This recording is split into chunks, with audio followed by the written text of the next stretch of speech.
Welcome to Connect with the Divine with Paramahamsa Sri Swami Vishwananda. Paramahamsa Vishwananda is an enlightened, God-realized spiritual master. His mission on earth is to open the hearts of mankind, and through his Bhakti Marga organization, he helps spiritual seekers experience and cultivate a very uniquely personal relationship with God. The Sanskrit word bhakti means love and devotion, and Bhakti Marga is the path of living and loving the divine in daily life. One way to do this is through chanting the name of God. This practice is also known as japam. Chanting is a very simple yet powerful practice that has been used for thousands of years. Ancient saints and yogis have called upon the power of chanting to help calm the mind and to attain higher states of consciousness. Many different spiritual traditions use chanting as a way to connect more intimately with the source of life itself.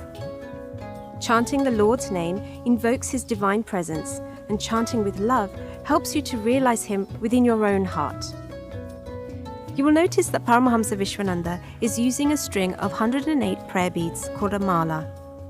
A mala carries the vibrational energy of the divine name and helps to keep track of the repetitions. Paramahamsa Vishwananda will come online in just a few moments, and when he does, he will invite you to chant along with him for approximately 15 minutes. After the chanting is finished, he will lead everyone in a very short guided meditation to support Mother Earth. Once the meditation is finished, please sit quietly for a few moments to enjoy the effects of your japam.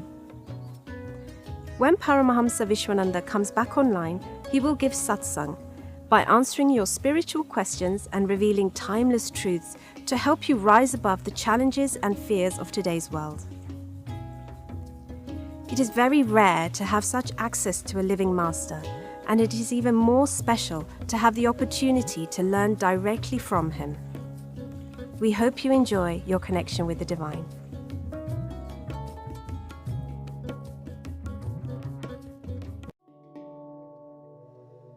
Have you ever looked into the eyes of a spiritual master? Come and experience it for yourself. Look into the eyes of real, unconditional love and let it open your heart. Paramahamsa Sri Swami Vishwananda is a God-realized master who lives in constant union with the divine. He lives at a place in the heart of Europe. It is called the home of the Divine Mother. From here, he is now giving what is called darshan online so that everyone can benefit. Darshan means divine sight, but simple words cannot do justice to the incredible experience of seeing and being seen by him. Look into the eyes of unconditional love and let it open your heart. You can now have your own experience of this divine master from wherever you are. Feel it for yourself and let love return.